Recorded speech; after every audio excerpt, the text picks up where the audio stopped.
on Connecticut's news station tonight, more questions than answers in the killing of a man in Bloomfield.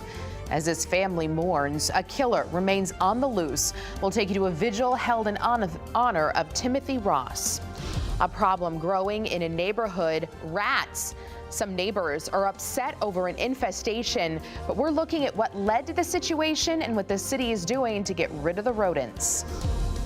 And on this final night of Hanukkah, some in the Jewish community come together with a powerful message. They're calling for peace in Gaza as fighting intensifies half a world away. We'll take you down to New Haven for the Let Gaza Live event. Now at 10, this is Fox 61, Connecticut's news station. First on Fox 61 tonight, a family is heartbroken. After a deadly shooting in broad daylight in Bloomfield, they're still searching for answers. Thanks for joining us for the news at 10. I'm Sarah Sanchez. Police are still searching for the suspect in that murder. The family of 31-year-old Timothy Ross gathered not far from the crime scene with the group Mothers United Against Violence.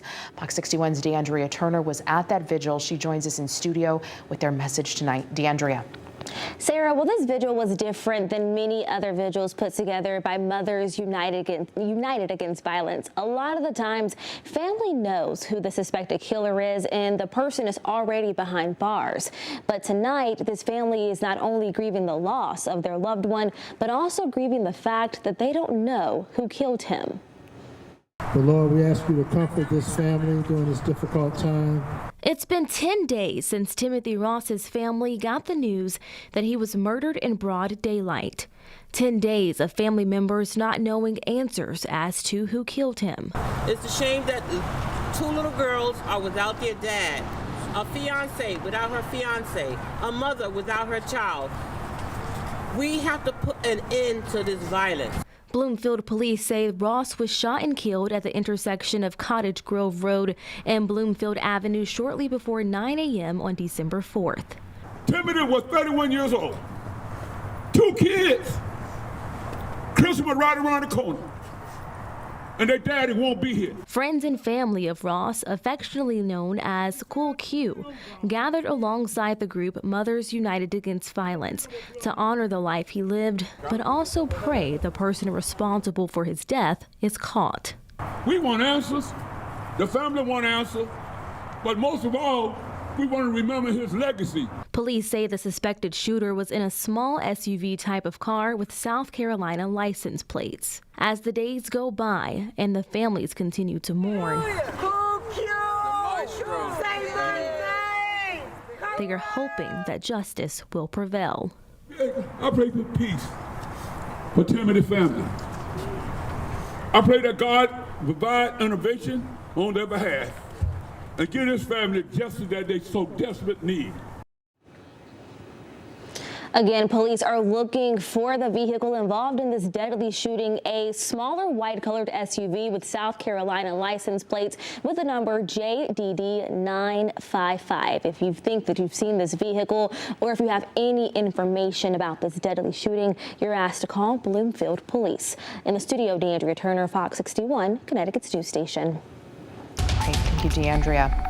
Time for our first check of the forecast. Chief Meteorologist Rachel Frank joining us now. Rachel, we have a bit of a warm-up to look forward to after a bit of a chilly day. Yes, it was. And temperatures are going to be about 15 degrees warmer tomorrow. So that's a change you're really going to notice. Today's highs, nothing extreme for this time of year. In fact, it was right around average, but it felt cooler than yesterday. Right now, we're looking at temperatures in the 20s to right around 30 degrees, although it is warmer for the New Haven area, close to 40.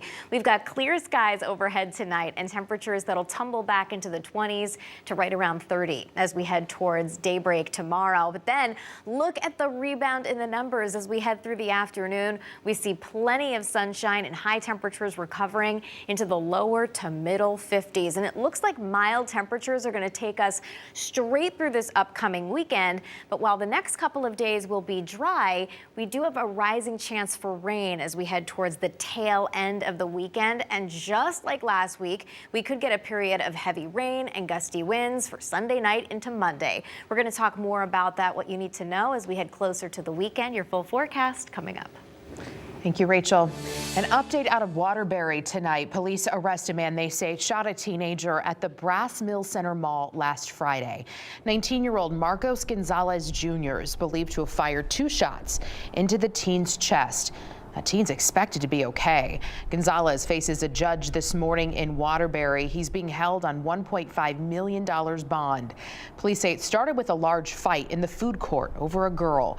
Gonzalez is a convicted felon and is well known to local police.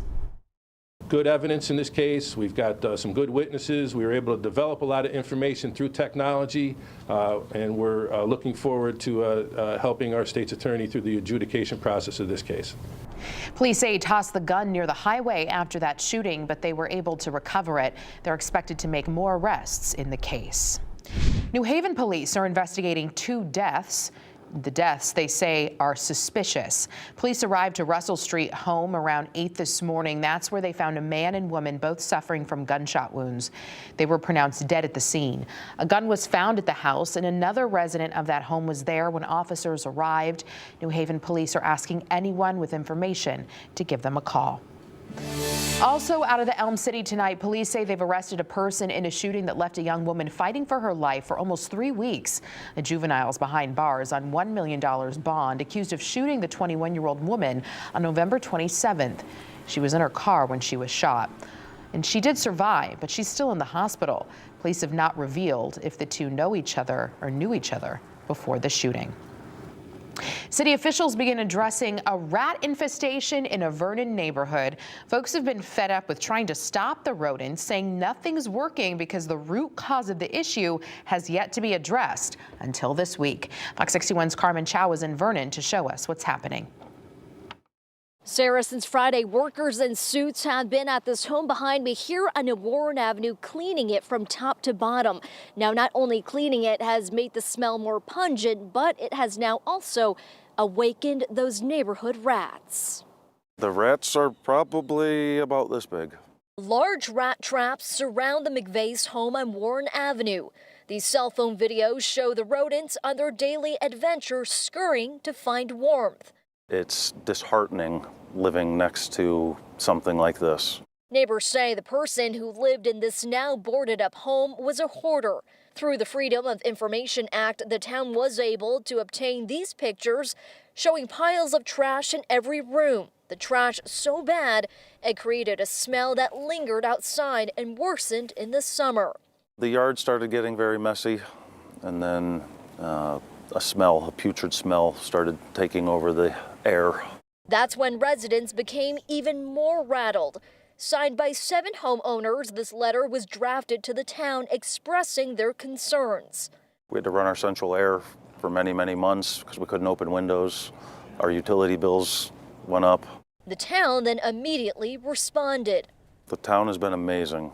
In August, this notice of violation was sent to the homeowner, notifying her of her violations. With no change on her end, the health department sent a second notice in October saying she had to vacate. Fox 61 reached out to the town of Vernon, and in a statement, town administrator Michael Porcaro said in part, quote, "These actions are driven by concern for the property owner's health and safety, as well as to provide relief to residents of the surrounding neighborhood." It's extremely unnerving. We don't get much rest. You know, it's hard to live when you're constantly worried about your own property becoming infested with rats from something that was probably avoidable. The town has called pest control to address the rat issue. As for the house, the town is hoping to place a lien on the property to try to recover some of the money spent on cleaning up the house. Reporting in Vernon, Carmen Chow, Fox 61, Connecticut's news station. Thank you, Carmen. On this final night of Hanukkah, people of the Jewish faith gathered on the New Haven Green with a message of peace. They're calling for a ceasefire agreement between Israel and Hamas. Tonight's event was called Let Gaza Live. Attendees sang Hanukkah songs, read poems, and prayed for peace. They also held moments of silence for the tens of thousands of Palestinians and Israeli lives lost in the conflict. Organizers say it's important for all backgrounds to come together to show peace is possible. We had songs, we had prayers, we had chants, all about asking for peace and ending the violence in Gaza. I think we need to make actions like this so people know that there are people out there that believe in peace, that believe we can be safe, that we can live with one another, with our families across race and religion lines. The event was organized by Jewish Voice for Peace and Mending Minyan. Attendees say they're not picking a side in the conflict, but just trying to end the violence.